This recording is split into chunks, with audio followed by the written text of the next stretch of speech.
Well, welcome everyone. And our next speaker, as you probably very well know him, is Dave Asprey. Dave is coming to the stage and he's really going to shine some light on various aspects of being an entrepreneur.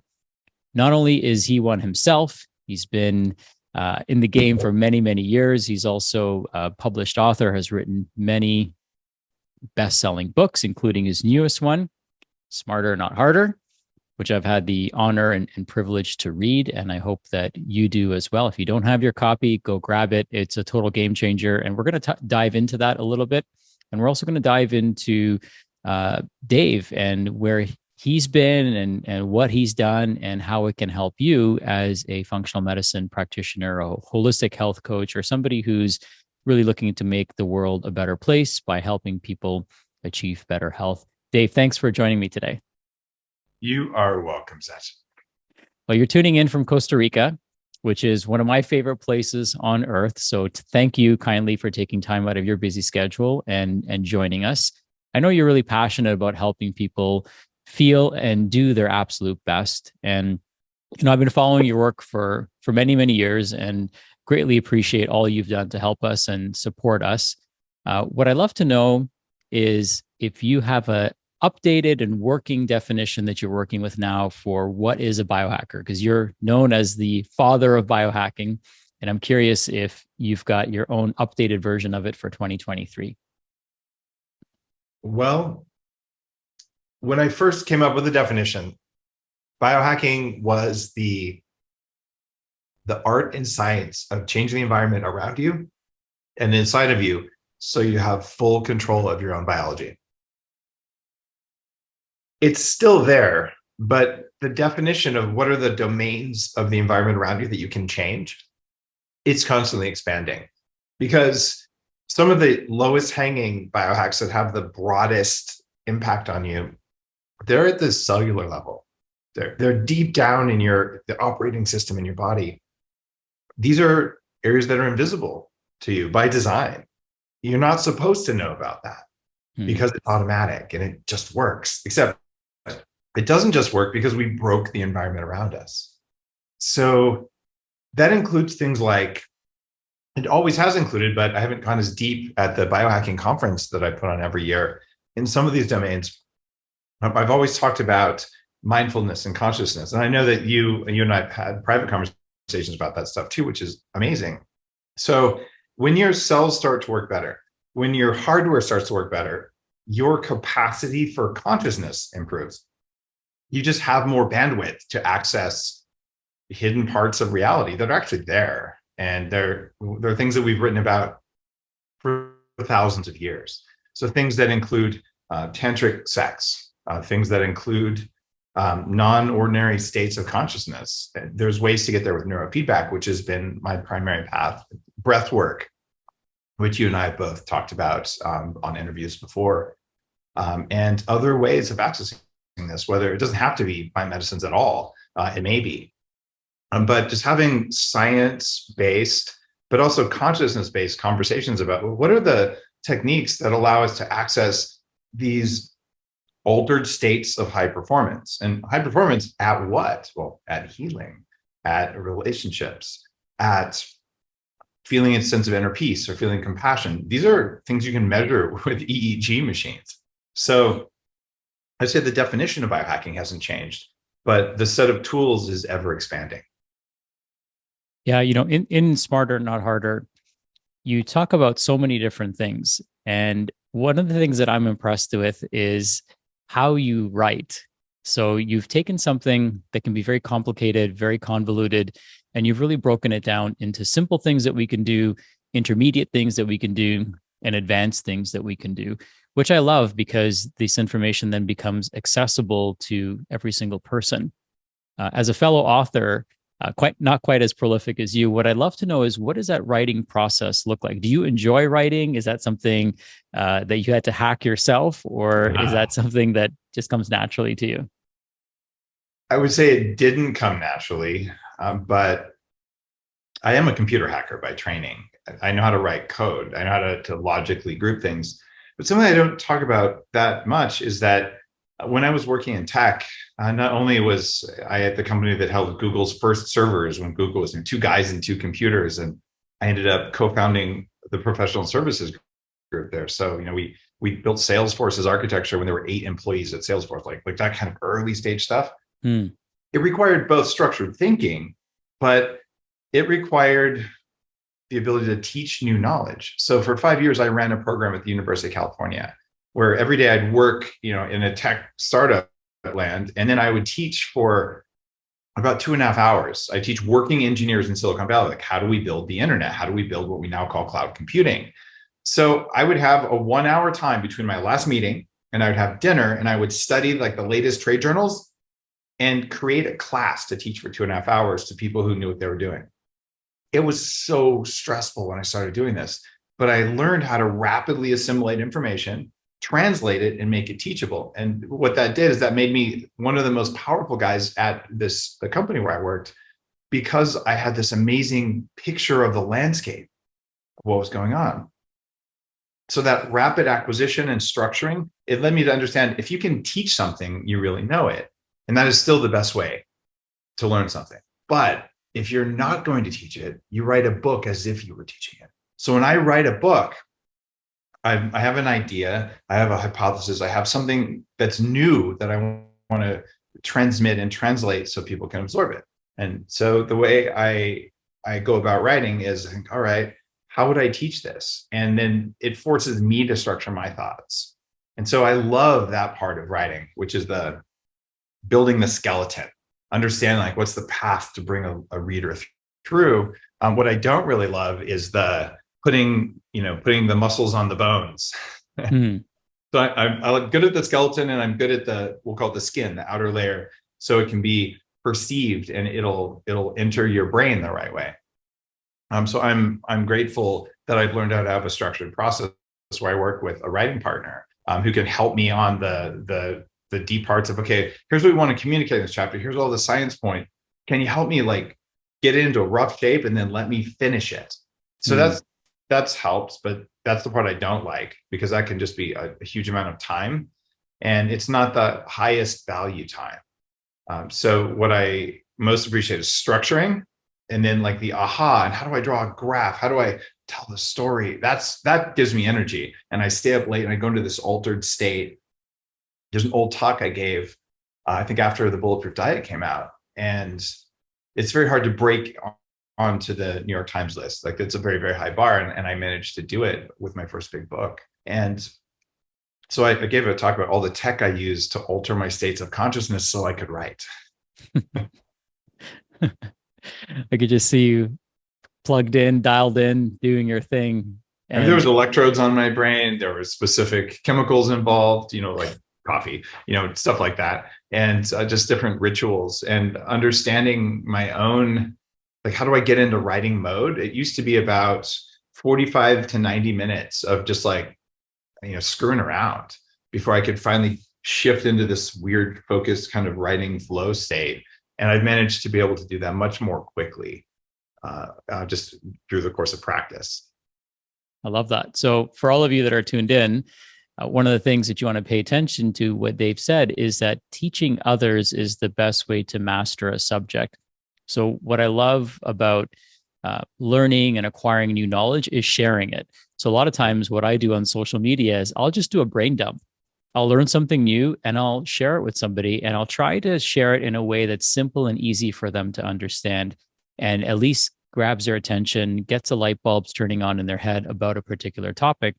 And certainly we all have permission to do that. So pick up something, pick up some new knowledge. I mean, this book is loaded with quotables. Like, you could flip to any page and it's written in such a way that it's easy for the consumer to understand. Of course, you want to give Dave credit. However, there's literally an entire year's worth of content in there. If you want to teach that to your audiences, there's tons of great information in there. Sachin, there's something else I wanted, not to interrupt you, something else I wanted to call out for people who are seeing this. There are many books out there that say the same thing, right? So someone will find something and say, this is really good. Like, I want to write it in my words, right? So for instance, books on fasting. There are more than a few of those, right? Mm-hmm. And my goal as an author, and I would encourage you, if you're listening to this, your goal is to say something that hasn't been said. And then to do that, you want a launching point. And I write my books to be launching points. And my goal is I'm not writing a book unless I'm saying something you haven't ever seen somewhere else. And if you're going to teach something, take something from the book. Yeah, thank you if you want to give credit, or don't. That's okay too. But then add a new nuance, like evolve the work. Don't just borrow the work. Right. And that's an area where of great concern right now, because with all the AI stuff that's available right now, anyone out there can take my book and probably copy and paste it somehow into a chat GPT and say, look, I just wrote a new version of it, except there's nothing new in chat GPT. So your job is to just to add the new, like add just a couple sprinkles of your own on it. And that's how human consciousness and knowledge evolves. I love that. Thanks for adding that. And if I may add to that even further, for somebody, nuance it to your audience. So you might take something like something that you talk about, like breath work, for example, and how does that information apply to your avatar? So how does it make it relevant to perimenopausal women or somebody with thyroid health? So connect their, health issue that they've identified with and the tool that you're providing them with, and that could be a way to nuance the information. So speak to your audience as well. There's 4 letters that are there. I encourage my team when I'm working on social media stuff, and especially in the books and in my podcast. And the 4 letters are WIFY. And it's what's in it for you. And if you're creating content for yourself, that's not how to make content that sticks. You have to put yourself in your audience's mindset. And if you're dealing with an autoimmune group of people, they have had a certain life experience. They've probably been gaslit by doctors, not by evil doctors, just by doctors who didn't know any better, right? Or maybe you're dealing with, professional athletes. your spin on the same content is going to be very different, but what is the goal of my audience? And how do I make what I believe is important to share? How do I make it relevant and useful for them, right? So that's the thing, WIFY, remember that. And by the way, I want to give credit for WIFY, and I don't know if that's a Joe Polish or Dan Sullivan thing. They've both been on my show, but I got that actually from writing copy. So it's probably more of a Joe Polish thing. But WIFY is important. Yeah, Joe's going to be speaking as well, talking about his book, What's in It for Them. Yeah. So very much in alignment with that messaging, is we always want to really figure out, okay, what is in it for the person who's reading that? That's what's going to make it, really land. And a lot of times, like one of the things that we try to encourage people to do is be their own avatar. So, work with people who you can truly understand the path that they've gone down, because you perhaps have gone down that path. And the content you're sharing a lot of times is the stuff you wish you had known that would have probably accelerated your journey moving forward. With that being said, one of the things you talk about is using laziness as a superpower and as an advantage. I'd love for you to unpack that for those of us that haven't read the book yet. Okay. By now, we've all heard of cloud computing at this point, but someone had to make it. Back in my early 20s, I had a job at a hospital, and I was running a portion of the IT for the hospital. And it was taking me a lot of time to manage these 8 servers that did most of the work. And I realized, if I can automate my job, I don't have to necessarily tell my management that I did that. And then that frees up a bunch of time so I can do what I want, which at the time was learn more about tech, right? Like make something new. And that was the thinking that led to like the very early days of cloud computing. And I can say with a great degree of confidence that the first shipping modern cloud computing was a product that was my product. I shipped one day before Mark Andreessen shipped the company that, I guess his last big tech company before he became a VC. It was called Loud Cloud. But we shipped hey, instead of buying all this computers and all this crap, why don't you just pay us and we'll turn on as many computers as you need and we'll turn them off when you don't need them. And it was groundbreaking. We didn't even have the name cloud computing. That came because I'm lazy. Because I didn't want to manage computers, so I automated it. And brother, I'm not trying to say I invented cloud computing. There was like probably 1,000 people in Silicon Valley all working on this at the same time because we were all lazy, right? And the fact that I was at a company that had a $36 billion market cap and I ran tech strategy for it. That's why I could get this product out, right? So it was driven by laziness. And this is very offensive. In fact, it probably hurt sales of this book because laziness is so repellent. Like, what else can we talk about? Like death, So we all have a deep shame over being lazy because we've been shamed for it by teachers and coaches. But it turns out laziness is built in biologically in your body. Your body is terrified that you might run out of energy and die, which means that the couch and laying down and being lazy, it's always going to look more attractive than it is. It's going to feel better.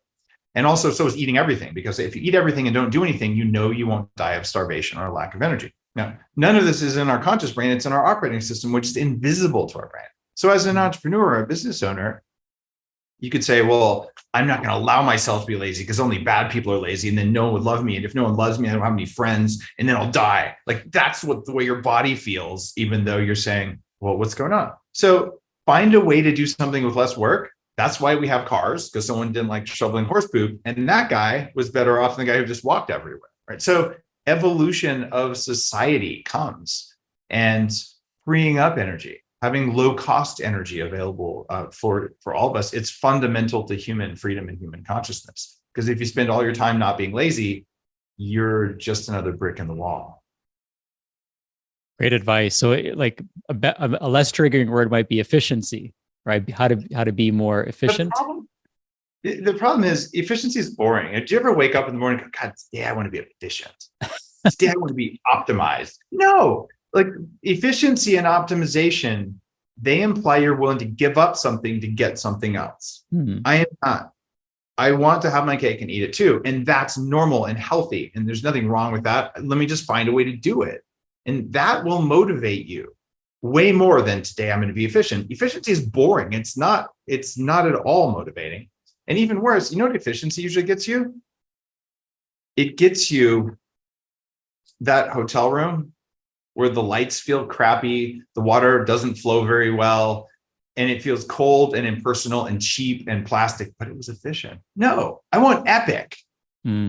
It's different than efficiency. And so I would encourage, if you're listening to this, go, you know what? My body is lazy. It will change my view of reality to make pizza and Ben and Jerry's and Netflix and the sofa look really sexy and the gym look really, really like unattractive. And it turns out gyms aren't very efficient compared to what you'll read about in this book. But the notion that you can have the ability to motivate yourself with laziness. If you go, okay, my brain's not lazy, but my body is. And so the way you can overcome something is with willpower and say, I don't care if my body doesn't do it. I'm just going to go do it. And this is certainly has been my approach. And like, I will overcome myself. You can do that, but it costs you energy. The easier way to do this is to tell your body, all right, instead of going to the gym for an hour, I'm going to do an 8-minute thing that's from Smarter Not Harder, and it's going to save me 52 minutes.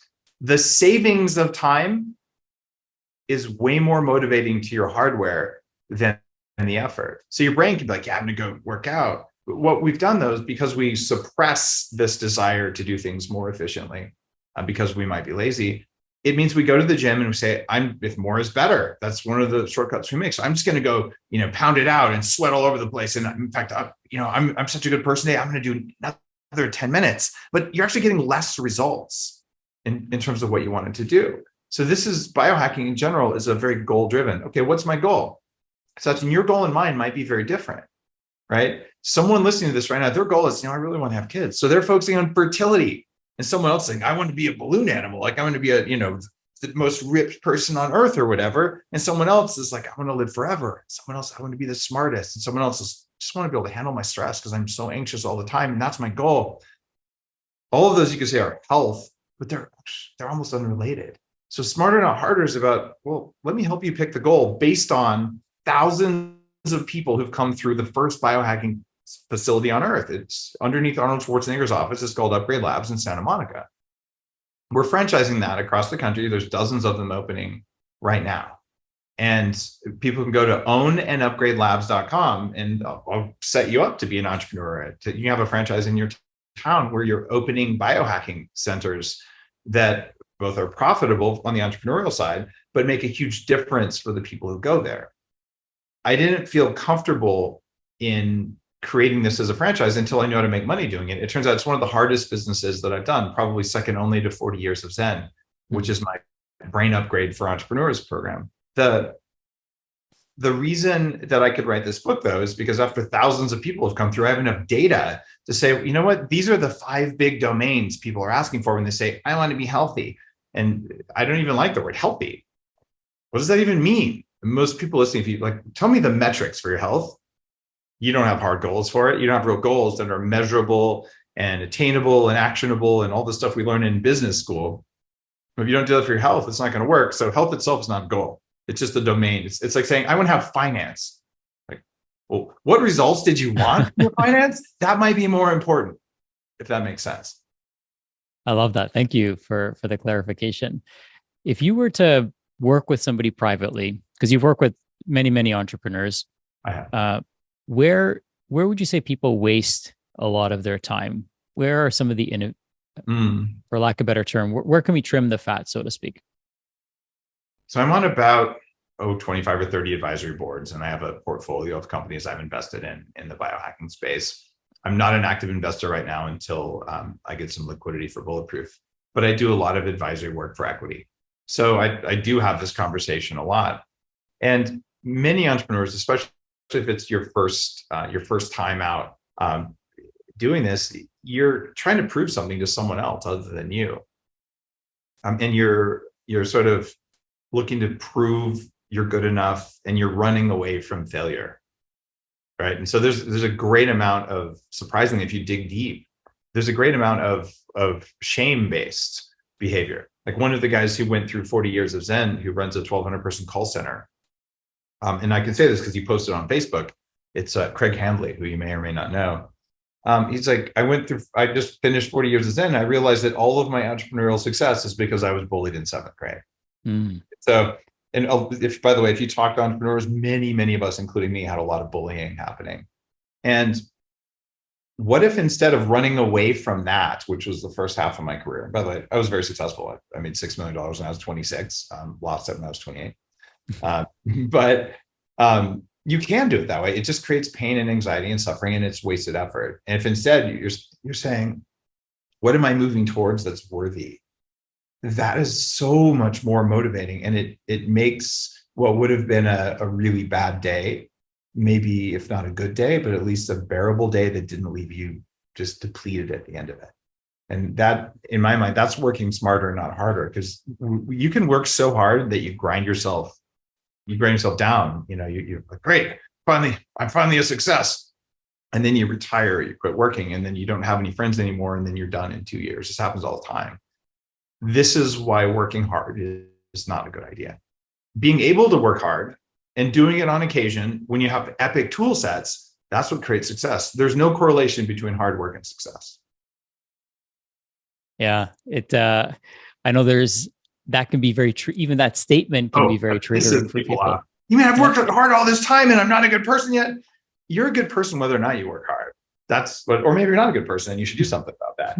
Right? Either way, like that's what it's about. The people who programmed society to tell us we have to work hard, it was like Rockefeller trying to create assembly line workers. Even our schooling system with the bells and the regimentation, that was to make people better workers. You're not here to be a better worker. And I will tell you straight up, if I could automate all of my work in the world as an entrepreneur, so I could do it in 1 minute a year, I'd absolutely do that. Right. And if I could do all of the exercise that I needed for the rest of my life in 1 minute, I would do that. Right. And so would you, if you're listening to this, going, God, I never thought of that. Well, there's a reason you would think about that. You were programmed to work really hard instead of to think about how to get it done. And what I'm encouraging you to do when you read Smarter Not Harder is figure out what the it is. Like, what do you want to do? What matters to you? Right? What's the problem you're going to solve? And this isn't like the I'm going to feed 1 billion people, or the moonshot idea from my close friend Naveen Jain from Viome. I support those. I have my own moonshots, right? But the what do you want to do? It's not even that. It's like, how do you want to be? And to do that, it requires freedom of energy and freedom of time. And if you're working hard, you have neither one. So this is a book that says, let's give you, 5 to 10 hours a week of time back, and let's double your energy and then see what's possible. Yeah, so huge because, especially in the beginning of any entrepreneurial journey, the lift can seem so heavy, and it certainly takes effort to get things off the ground. But if we're kind of self-sabotaging by, unintentionally and unconsciously by not applying what you've shared with us in this book, it could create even further inefficiencies. It can create us not getting our message out there. It could unfortunately create some situations where people just throw in the towel. They just give up because they feel like it's too hard, but they're not really focusing on the smarter part and maximizing their opportunity. Dave, what would you, I know you've interviewed thousands of people. I'm curious as to who your mentors were. Who kind of set you up? Like, who did you reach out to when you needed help and guidance? And maybe you could share who those were if you feel comfortable, but also the value of mentorship and getting that guidance from people. I'd love to know how that's impacted you. If I had one piece of advice for people, especially under about 35, but at all times, spend time with old people. The other word for old people is your elders. And the idea of the elders of a lineage or a discipline, or the elders, the village elders, these are people who've already had to solve all the problems you're trying to solve. And because working hard is such a big thing, you're going to do it all by yourself, or you could get help. So the reason I could create the biohacking movement is that when I was in my early 20s and I had all these health challenges, I went into health challenges and my health struggles, and everyone has these kind of stories.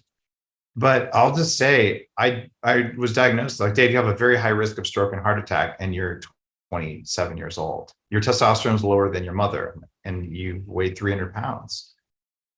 I also knew that if I was fat, it was because I was probably lazy. And that's not true, but that's what I knew because that's what I'd heard. And I knew that if I just went to the gym and I ate less, I would lose weight because, well, Newton's law, all of that is garbage. It's not at all reality based, but it was what I believed. So then I changed my behaviors to match a false reality, expecting results. So I worked out for 702 hours. I did 90 minutes a day, 6 days a week, half weights, half cardio. And I did this religiously. If I only got 2 hours of sleep, I still went to the gym. It didn't matter. And I got to the point where I could max out all but 2 machines at the gym. There was a couple of shoulder presses that I just never could quite get to all of the plates. And I still had a 46-inch waist. I was still fat. I still weighed 300 pounds, 297 pounds, actually, if you want to be fully accurate, but close enough. So what I determined at the end of all that, when I saw my thin friends eating double Western bacon cheeseburgers, and I'm having the chicken salad with no chicken because it's calories and no dressing, and it's obvious I'm eating too much lettuce. I'm not trying hard enough. I really believe that. And at a certain point, I go, okay, wait a minute. What I'm doing just isn't working. I actually did everything I was supposed to do. But before then, the feeling I'd had was that I was failing because I wasn't trying hard enough. So that's a treadmill that can happen as an entrepreneur in your business. It can happen in your relationships. Maybe it's that you're trying really hard. You're just doing the wrong stuff. So smarter, not harder is kind of my revenge for that lost 702 hours. And if you think about how much time that is over the course of 18 months, a full-time job is 2,000 hours. So I basically had a little bit more than a third of a full-time job just in the gym. Right? Like, what the heck? I wasn't getting results for that. It was an investment of my energy and my effort that didn't pay off. And that's why I thought this was a book worth writing, because there's that laziness principle and there's new knowledge we have about how to get into the body. But if I'd have just asked someone older, I would have learned instead of having to do it myself. So from a business perspective, I have answers for you. But from a biohacking perspective, I hung out with people in their 80s working on anti-aging when I was in my mid-20s because they knew the secrets that no doctor could tell me. And I was mentored by the generation of orthomolecular physicians, which is what we now call functional medicine. And I interviewed someone on panels once a month. in Palo Alto, right near Stanford University. We would have like the greats come in, kind of people I would put on my podcast, the kind of people that you would talk about with the latest cutting edge theories that didn't match what everyone said would work, because what everyone said would work didn't work. And I went through a period of being like angry about this, and a period of like, I have to tell everyone, kind of like you see when someone goes vegan or someone goes keto, it's almost identical behavior wise. You just have to tell everyone what to do. And over time, I'm like, I'm just going to do what works. And when people are saying, Dave, how can you have 8% body fat? And how can you be 39 years old biologically, even though the calendar says you're 50? Like, well, okay, since you asked, I'm happy to share, but it's not that I'm forcing it on people. I'm making it available to people.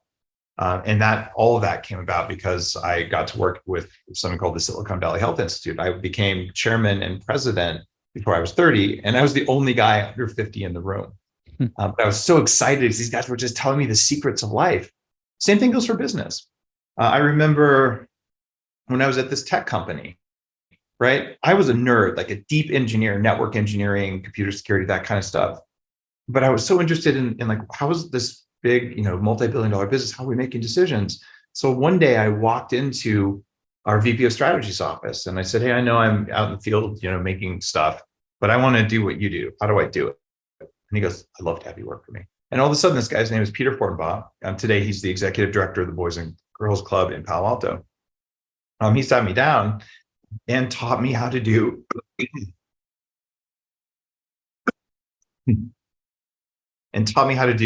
strategy, how to think strategically, how to navigate the halls of power. I still remember sitting in my first executive team meeting.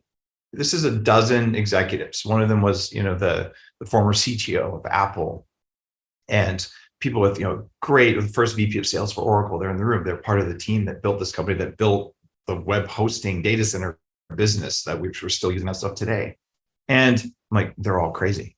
I didn't understand any of what they were doing because they weren't nerds. They weren't writing code. But I read 48 Laws of Power by Robert Greene. I was like, oh my God, they're following a different set of rules. They have a different reality than I have. Then all of a sudden I could understand it. And I'm so honored. I've been able to interview Robert Greene twice. And I would, in fact, I highly recommend his book. Sure, read Smarter, Not Harder. And if you want craziness, read his opus, which is the laws of human, I think it's the laws of human nature or human consciousness. And what you find is we have a layer of conscious stuff we do and a layer of unconscious stuff. Go to the elders, ask them how they dealt with their marriages, ask them what they learned. And they all know. And not only do they know, they want to tell you. So another guy, Ken Crittenden, one time I was really struggling with an executive situation when I was running Bulletproof. And I was starting to think that I was crazy. And it turns out I had a narcissist in the company. Narcissists have a very specific way of breaking companies. And he looked at me. This is a guy who's built a $500 million real estate business and is very successful. And he picked up his cell phone and he goes, Dave, are we going to fire her using my phone or your phone? And I'm like, what? It blew my mind. And I looked at him and I said, how did you learn how to do this kind of stuff? Right. And he goes, like, I said, who mentored you? And he said, Jack Welch.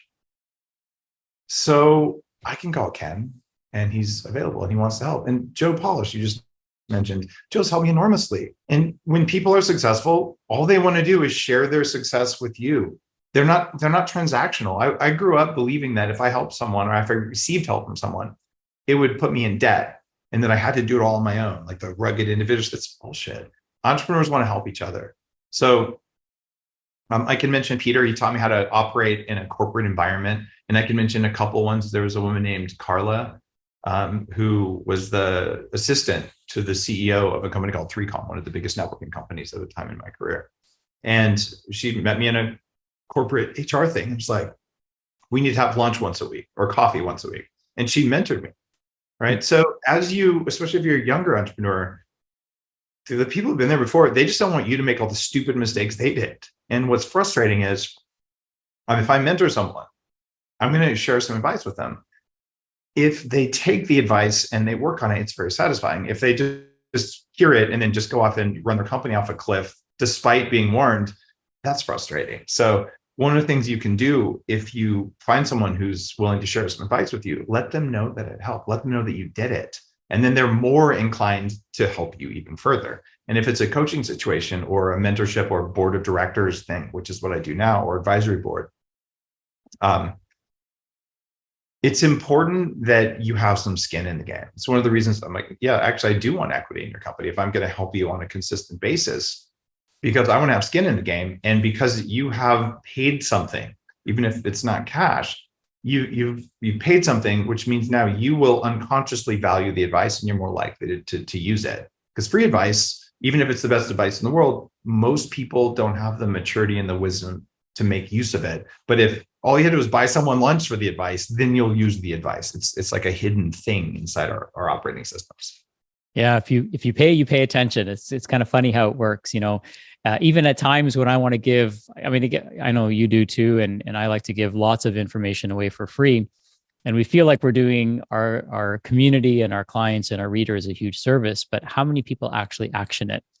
And if they were to pay even just a little bit, or have to buy lunch or dinner or coffee or something to that effect, or there was some exchange of energy, then I feel like that makes a huge difference for people. It's almost like a disservice not to have that energy exchange, because you just don't know how much they value it, right? And having that feedback loop is important. I think the thing that excites me the most, and it sounds like you're saying this as well, is when I get feedback from somebody that says, "Hey, I really appreciate what you shared with me. I applied it and it helped." Like, to me, that just lights me up. It just, puts me over the moon when I get feedback like that. Whether, even if that person paid me or not, is irrelevant to me, because my heart gets a little deposit of me making an impact on somebody's life. I'm sure you get tons of people reaching out to you, telling you how much you've benefited their health and their wellness and even their businesses as well. I do. And it always feels good. I don't do it to feel good, and I appreciate it.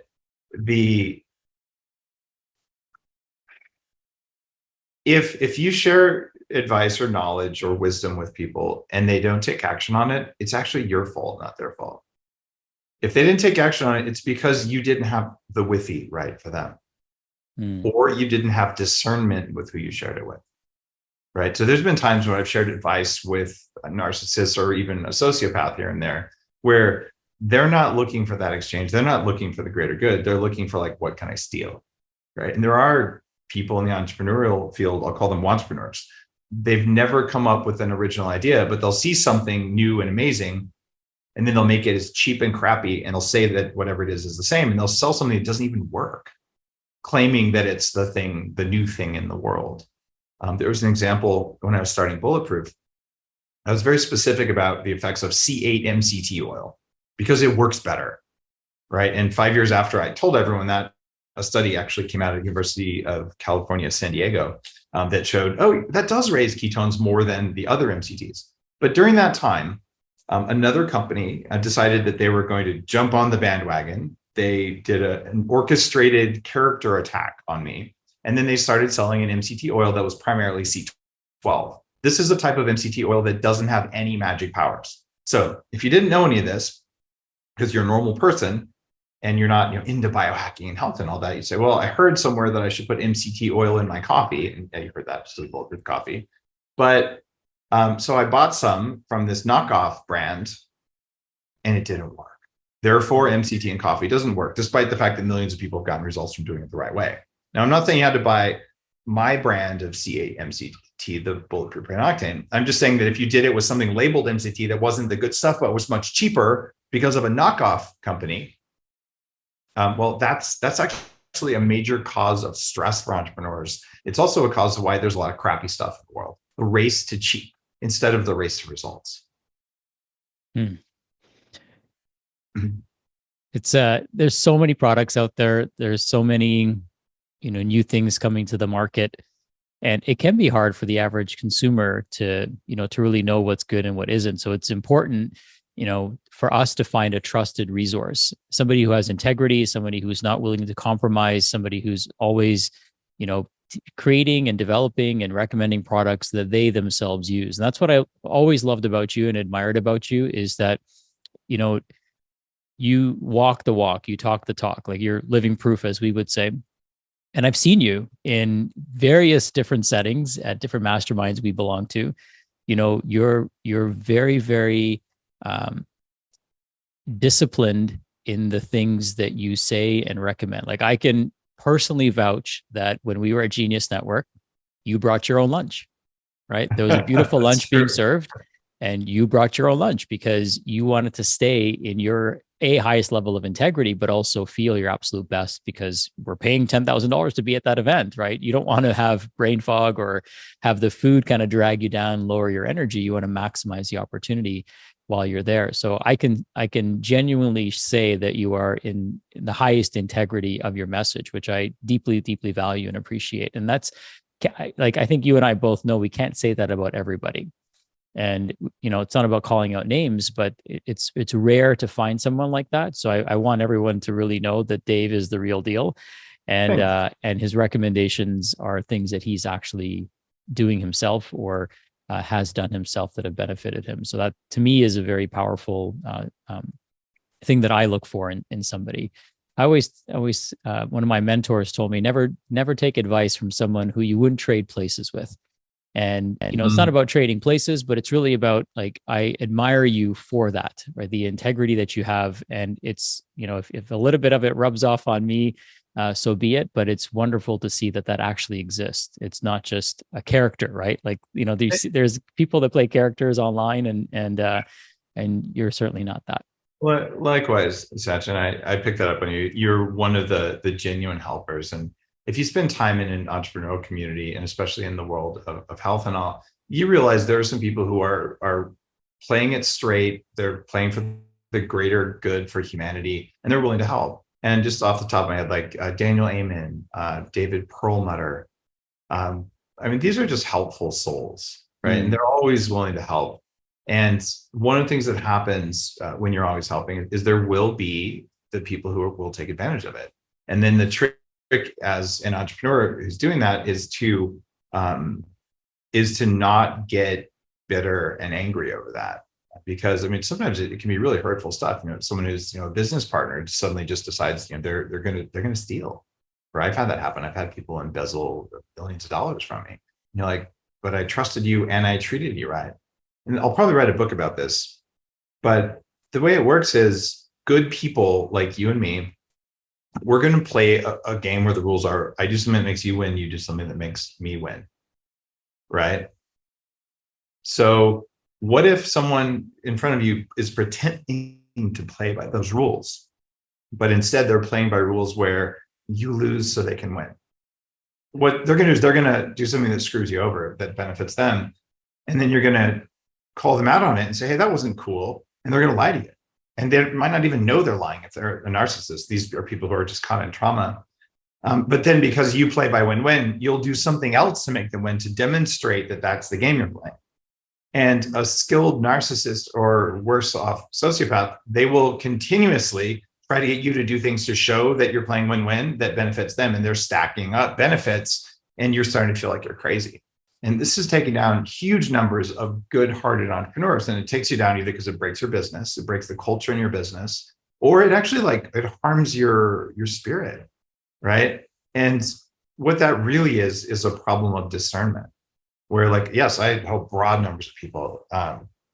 But now that I'm maybe more experienced as an entrepreneur, there are certain people where it's like, oh, if that person's in the room, I know their pattern, and I know it because I've talked to them about it. They said they'd fix it and they did the opposite of what they said they were going to do.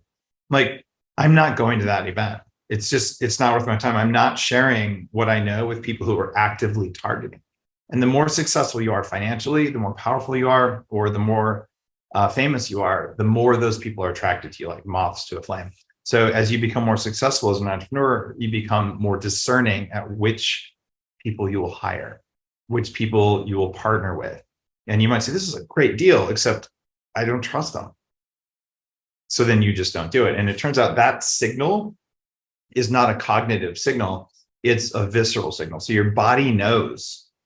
You just have to learn how to trust the body versus trust these fake signals coming from your operating system telling you to eat ice cream and pizza and sit on the couch, right? So this is where the spiritual And like the last couple chapters of Smarter Not Harder, that's where they come into play. Because if you have all the energy in the world and you just throw it at people who are not worthy of it, it doesn't work. That's probably the most knowledge I have to share there is, the more successful of an entrepreneur you are, the harder it is to filter the people that you want to let into your executive team or to your inner circle and all that, because you will attract a higher percentage of people who are very good at hiding their bad intentions. I love that. I still remember reading that chapter on spirituality, waiting in line at customs in Costa Rica. And I'm reading it and my wife's standing next to me. I'm like, I think this is my favorite chapter in the book. So thank you for adding that context. One of the things that I really love about you, and this kind of leads into my next question, is you always seem to maintain a state of equanimity. And I know that takes a lot of work to do that, right? So I want to discount the effort that you've put in. I know you've done the 40 years of Zen. I'm sure there's a lot of meditation and breath work and things like that you've done, and experiences that you've had and mentors that you've had to help you get to that state. But I feel like that's such an important thing for us to talk about, especially many of the people that are watching this are online entrepreneurs, and their message is going to go against the grain. It's going to be a little bit disruptive. And what I hear over and over again is people are afraid of what others are going to think. And I know that you've encountered, these people that you're describing. I follow you on social media. I see what comes up, and I notice how you don't let that impact you. So I'd love if you could share some tools that we could probably adopt, or things that we can do so that we're not so afraid to put our message out there and that message doesn't die inside of us. I had the biggest masterclass ever on dealing with trolls and personal attacks and all that. A while ago, I was on the Joe Rogan show. I've been on 3 times. And the first time he's like, oh my God, this, this coffee stuff changed my life. Joe's pretty ADD, and bulletproof coffee works pretty well on making your brain more focused. And so there's hundreds of times like, God, there's so much good stuff written here. Like, it's blowing my mind. I love all this stuff. Meanwhile, a company where he's an owner was deciding they were going to undermine this. And another friend of his, where he had a relationship, was trying to steal the name Bulletproof. Right. And so this was like financially motivated, dirty politics. So then it went from, you changed my life, to Dave's a con artist and a liar. Of course, there was no evidence of this, but it was just about an 18-month long attack. The way Joe Rogan works is there's a group, they call themselves the Death Squad. There's about 25,000 people who were bullied in high school, most likely, and now they're adult bullies, and they can do it behind the safety of their keyboards. So overnight, my social media went from, Dave, thanks, you just changed my life. I lost 50 pounds. I'm not in the hospital. Like really meaningful stuff. In my motivation, I just don't want people to go through what I went through. Right? That's why I started the blog. And to overnight go from, thank you for making my life better, to you're a piece of shit and a con artist and snake oil and all that kind of stuff. It really, really messed with my head, to be perfectly honest. And I finally ended up doing what's in the last part of Smarter Not Harder, the reset mode. So I had to go back and why is this a trigger for me? And the reality is that if someone comes to your social media and they say something mean, right? The reality is that it has nothing to do with you at all. It has to do with them. So when all this happened, I ended up sitting down and going back well, why is this a trigger for me? And I did a lot of spiritual and personal development stuff around it. And it turns out there's a trigger that most people have, probably even more so now than in the past. And it's around injustice. Because when you're a kid, there will be unjust things. In my case, it had to do with bullying. So sometime in first grade, I told a teacher that someone did something bad, and then they said that I did it and I got punished, even though I did the right thing. In this case, I didn't know any of that. I'd forgotten that thing. That was, God knows, 30 years ago. But what was coming up for me emotionally when I was being attacked like that was, it's not fair. And that's usually the childhood thing, because that's when things really aren't fair. And when things aren't fair and you're 6 or 10 years old, you're that sense of injustice, it creates a rage and a sense of helplessness and all that. So I was dealing with that. And when I cleared that using the reset process in the book, the reality is that every time Joe Rogan would say Dave's a bad man, I would sell more coffee. It didn't matter. He was talking about it. And it's funny, he finally figured that out apparently, because when he went over to Spotify, he deleted all of the episodes with me. So kind of like sweep that under the rug. Bottom line though is they're all archived. So they're available online, and the internet never forgets. And but I'm like, thanks, Joe, like genuinely, because the attacks that I endured on my social in a very concentrated way from Joe highlighted some important things. One of them is it takes a bully or a troll a minute or two to come up with their attack on you. And it takes you a half a second to click delete, block. And you have a moral obligation to keep your environment for your people who you can serve, to keep it clean. So if someone came into your house and took a dump on your couch, which is basically what the Joe Rogan people were doing to me, well, you would tell them to leave. And most people have no problem with that. As a matter of fact, if someone did that, you'd probably physically remove them from your living room, right? It's no different. And every now and then, maybe every couple months, I'll do a post on, hey guys, like here's the rules. If you want to be here with me on Instagram or wherever it is, this is behavior. Like we are kind. We're not always nice. Those are different. You can be kind, which is being truthful, even if it's not nice.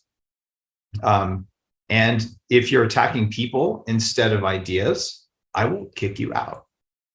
And some people, you're deleting critics. No, I'm not deleting critics. People who are saying, I'm not convinced that butter is good for everyone. What about APO? Let's talk. Maybe I'm wrong. Maybe there's something to learn here, right? Like, let's do that. And there's lots of vegans who follow me, even though I tease them and I make fun of them and all that stuff. I was a devout raw vegan and it harmed me greatly, and it's harming people to this day. So I'm willing to talk about it, and I will use humor and I'll tease. But we're united in our goal. We want to be healthy. We want a better planet, and we want less animal cruelty. It's just the path to get there might not be what you think it is. So it's that sense of duty and sense of kindness that's there. And I think you should tell your followers, like, this is the standard. And yes, I absolutely block people who don't want to be helped. They're here to get attention.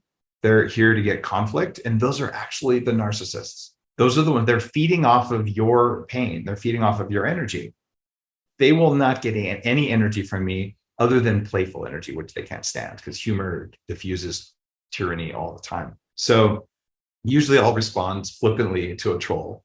And like one of my favorite ones recently, they're like, Dave, you look like you're 60 and obviously you have so much estrogen, you're probably a lesbian. And I'm like, guys, like the reality is I'm in better shape than I've ever been. I take my shirt off and people, 20 years younger than me are, giving me the side eye.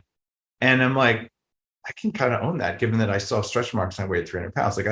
Like I'm in such good shape. Like I love how I am now, and my brain works better than ever before. So I could take that personally and be like, oh my God, maybe I am getting old. Maybe, I don't know. I have no idea. I guess they didn't like how I cross my legs. I'm sitting on a chair that's like 2 inches off the floor. I don't know what the heck they were talking about, but it makes me laugh. I'm like, maybe I am a lesbian. I never thought about that. But like, whatever, it doesn't matter. It doesn't stick. So your job, if someone comes, like, if it does stick, you'd be like, okay, that's not a cognitive thing. This. It's an emotional, it's a feeling, it's an in the body thing. And the stuff, the reset mode, which is actually just a scientifically validated process for forgiveness, works really well. So someone comes in like that, it actually doesn't hit me in the goal. I don't have the emotions about that. It's more amusement, and it's also compassion. Like, I wonder what their mom did to them, so that they're spending their valuable time out there attacking anyone.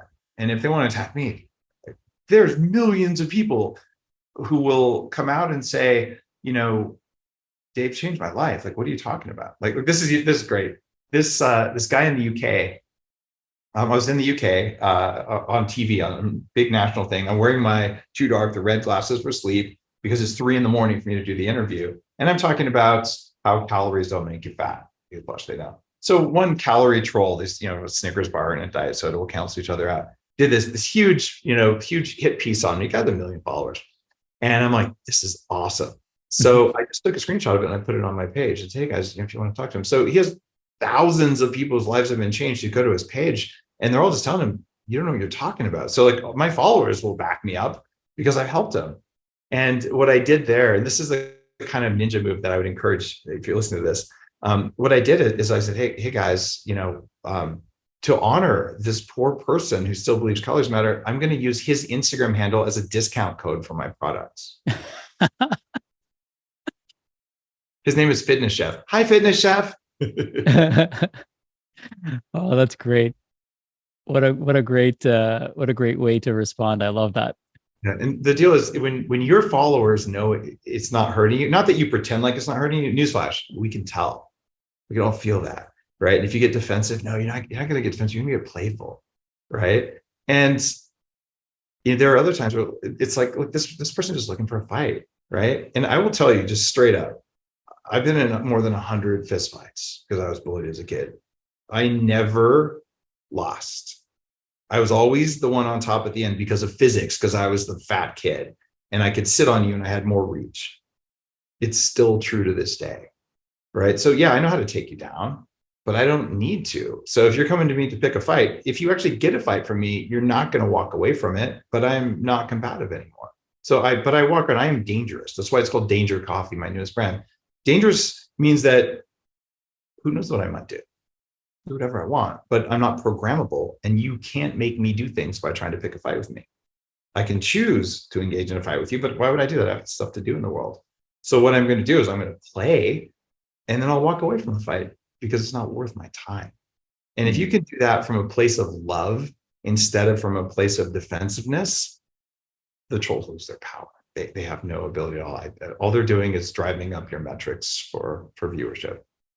I love that. I'll give everyone a hack that I use, and it just drives people, like it just confuses the crap out of people and gives you a good laugh. So if you're ever experiencing somebody's road rage, the moment you make eye contact with them, pretend like they're a friend you haven't seen in years and you're like super excited to see them. And they just get so confused because they feel that, oh my God, do I know this person? Like, why is this person so excited and happy to see me? They're supposed to be mad and all pissed off. And you could just see like it just diffuses the whole situation in the car that you're in. God knows what happens to them, but it just makes me crack up. And my son gets such a howl out of it. And we're just like laughing our butts off. So we take a situation where, perhaps a different version of me would have flipped out, would have ruined my day. And I'd just be repeating curse words, to that person that of course they wouldn't hear. So I'm just lowering my own vibration to now doing the exact opposite, and leaving them kind of curious and wondering like, oh my God, like, what did I just do? Like, is that someone I know? Is it a coworker? Is it a friend? Is it somebody I haven't seen in a while? You can do this, and it does throw people for a loop. I love that. And like I got pulled over a while ago. I just finished a week of shamanic training, so I was in a pretty altered state anyway. And I'm like, I'm just going to give this cop so much love. Now, in some parts of the world, still cops have the ability to say, I'm just going to let you off. And a lot of the time they have a quota, like they have to do it.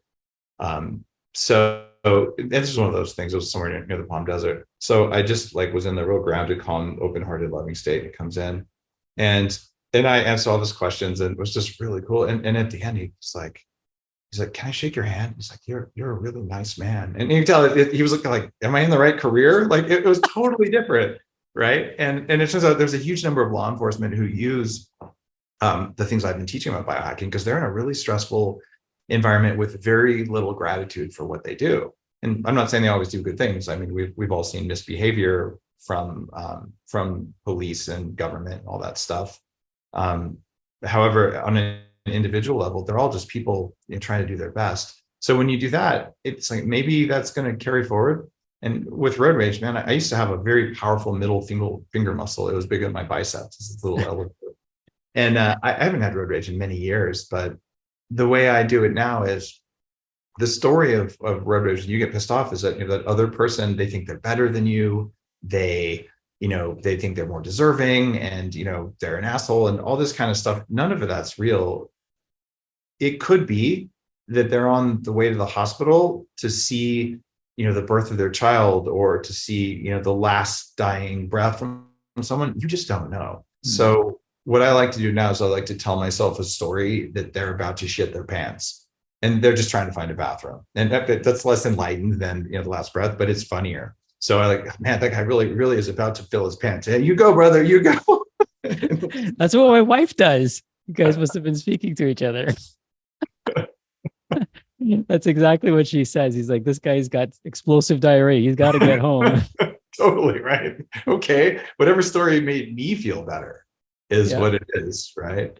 I And the love that. reality is we're all capable of driving our car into another car and causing a big accident and harming ourselves and others because we let our operating system and our ancient impulses do that. The more energy you have, the more power you have, the more dangerous you are in that who knows what you might do? You're not programmable by that person's behavior. What you're going to do is what you choose to do, right? And what we will choose to do when we have our full power and we've done our personal development work is we'll choose to support other humans and the planet. And you can't create peace on earth by making sure everyone is so tired and weak and efficient, that we live in little cubicles with our, half a cup of cricket powder every day. That's not the world that I will allow to form. Like we can't do that to each other because that's not a world worth living in.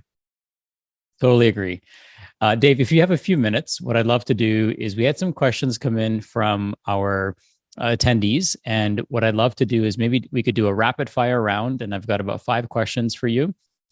You can direct people to the book if that's where the answer is, or if it's something that you want to answer, we'll keep it quick and brief and in honor of your time as well. Is that cool with you? Works. Okay, awesome. So if you could choose one biohack, if you're just starting, let's say somebody's absolutely new to your work and they could choose one biohack to incorporate for the next 30 days, what would it be? All right.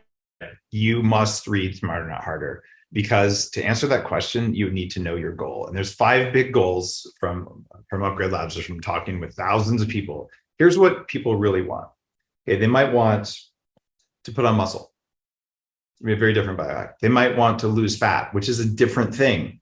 And they might want to get their energy back, which is a major thing that we don't necessarily talk about, but it's behind a lot of this. And it turns out losing fat and getting energy back are the same thing, right? So I'm here for the energy. That's a different biohack. Or I want my brain to work better, or I want to manage stress better. Those are incredibly different goals, right? For the first time ever, in surveys, people are asking for stress management more than weight loss, even though we're fatter than we've ever been. That's how stressed people are. So when you read Smarter Not Harder, I go through each of those 5 domains, figure out which one's your top goal and which one's your second goal. And I tell you all the tools that work better than picking up rocks and running away from tigers, which is pretty much that's all of exercise. So, and all of meditation is, sit quiet and be aware. Well, okay, there's faster ways to do all these things that just free up more time and more energy for you. So to answer the question, I have to go very, very foundational. All right, so what's one thing that's going to affect everyone? And I am going to recommend that you go to Vitamin Dake, just vitamindake.com. And there's 2 supplements that are cheap that make a difference. And Sachin, you make a bunch of cool supplements and also, insert the ones you make that do similar things, assuming you have them. But vitamin D, these are fat-soluble vitamins. They're important, but you need not just have vitamin D, but you need D, A, K, and E all in the right ratios. And the reason you need those, amongst others, is that they drive minerals in, because the other part of that is called Minerals 101. It's a broad spectrum mineral formula. And when you have the combination of fat-soluble vitamins and minerals, now your body can respond to anything you do in a better way. Because right now you might work out, or you might get sleep, or you might meditate, you might do any of these things to be better, and then you don't get results. It's because your body said, well, I needed manganese to do that. I didn't have manganese. Sorry. And no amount of effort is going to magically make manganese appear so that you can make an enzyme that you needed to create that ATP or to create whatever change you were trying to get. So mineral sufficiency and vitamin D together is one of the most important biohacks you can do. And I explain why in the book, why we're so deficient in minerals. I know you know this because you're very knowledgeable. Now, do you have similar products that you can talk about? You don't have to buy my stuff to change my life. I want to change your life. That's the deal. Yeah, no, absolutely. Like one of the things, so we're actually creating a supplement pack. We don't have any other supplements at the moment, which does include a mineral complex. Good. Because they are super important, as we all know. One thing I can say is that when you came and spoke to our mentorship group, and you were kind enough to share this website, a bunch of people went and bought it, started using this combination, and said, "Oh my God, I had no idea that the lights were not fully on. They were in a dim state in my head and in my body." So definitely we have testimonials of people who can vouch for experiencing benefits using those products. So I would definitely encourage, we'll drop a link so people can go there, vitamindake.com. And yeah, minerals, very overlooked. I mean, the thing is that we kind of know these things, right? But in the evolution of supplements, things just have to get sexier and sexier and more exotic, and we forget to go back to the basics. We do. And I felt kind of dumb. I'm like, oh, minerals, like these are the oldest things ever. They're just so not sexy. They're not a nootropic. And I formulate new sexy things, but this is the thing with the highest return on investment, because everything you do requires minerals. So everything you do, you get more results from relatively cheap and just well formulated stuff. That website is Vitamin Dake, and if people take your vitamin pack that has a multi-mineral, those minerals are more important than the nootropics you're taking. But I do both. Love that. So Einstein said, there's a question from Jasmine. Einstein said that the future of medicine is frequencies. And I would love your thoughts on that. What are your thoughts on vibrational frequencies as modalities for healing? There's devices, I won't name names, but there's devices out there that promote healthy frequencies. I'd love your perspective. Well, I would say if you're looking to Einstein for health advice, you might want to reconsider your there, because he's a physicist and probably doesn't know that much about health. The guys who I would pay more attention to are Tesla and Royal Rife, where Tesla actually got a lot of his ideas from Rife. And these are people who were using frequencies almost 100 years ago for healing. Russian biohackers, going back to the space program, I figured this out much more so than in the West. When you go to 40 Years of Zen, you can go to 40yearsofzen.com. That's my brain upgrade program for entrepreneurs. And I've spent 6 months of my life with it. Electrodes on my head, which is why I can do a lot of the things I can do, because I managed to reprogram my operating system that way. Yes, your body talks in frequencies.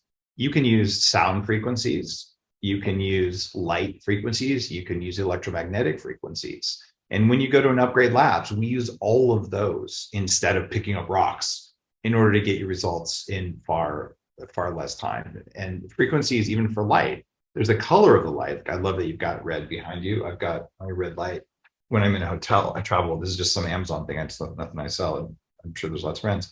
This is my red light thing. If I can get it to turn on. There. So this is what I use for light in a hotel room. And it's a red light because that's actually better than the hotel light. So that is a frequency thing. But if you pulse lights in certain ways, there's all kinds of stuff you can do. I use both pulsing light and certain frequencies of light at Upgrade Labs in order to create results in less time. I don't know, like I said, it's the only future, but yeah, we can train your brain to consciously go into different frequencies.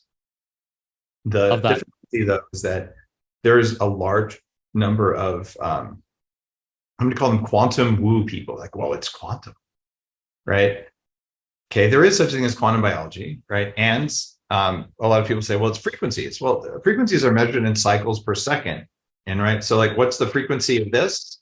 How many times per second am I clapping? That frequency probably isn't that impactful. So I want to know, what is it that has the frequency? And then what frequency to get what result for which person?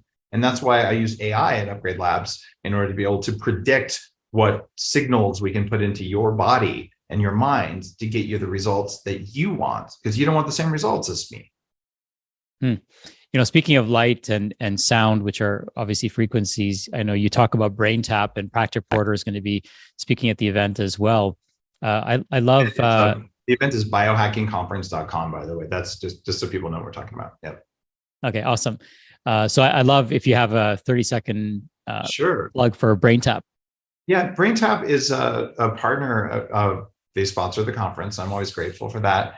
And there's a rich history going back to about the 50s, where we started looking at blinking lights and sounds and how you can change the state of the brain with it. And the sound stuff goes back to Tibetan bells, where they ring a different bell in each ear, and it creates this weird feeling where your body changes.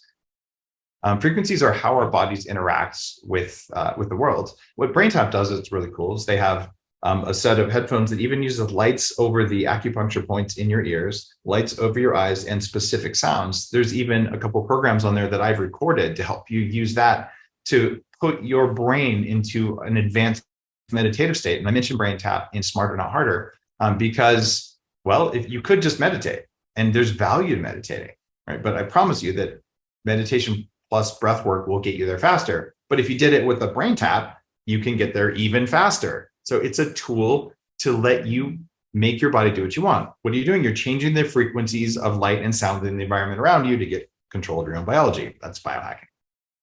Yeah, it's made such a huge difference for me. And there's some of my clients that it's completely transformed their life. So thank you for shedding some light on that.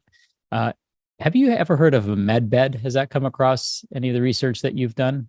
Yeah, there's a variety. There's probably about 30 companies doing things in the same domain as Medbed. And we've got a kind of a proprietary version of that idea that's a part of an Upgrade Labs franchise. Bottom line is red and infrared and other. Oh, sorry, Dave. I said Medbed, MED. Yeah, is that not a light bed that also uses EMF? I thought it used both. I think it might. These are beds. My knowledge of this is very preliminary. This is a question that came in, but my understanding is these are beds that can help us like regenerate like new organs and new aspects of our body. It's like very futuristic, but I wasn't sure if you. What these are doing is they're using very specific frequencies of light and sometimes EMF to send a signal into the body. When you read Smarter Not Harder, I talk about this kind of thing. Well, what tells your body to regenerate itself? Is it chemicals? Well, yeah. Is it light? Yeah. Is it sunshine? Yeah. Is it water? Yeah. Is it information fields? Yes. And when you get really deep into things, there's a pretty good argument that there's a holographic structure to the world around us, which means that in a hologram, you can break it in half and each half contains the whole hologram.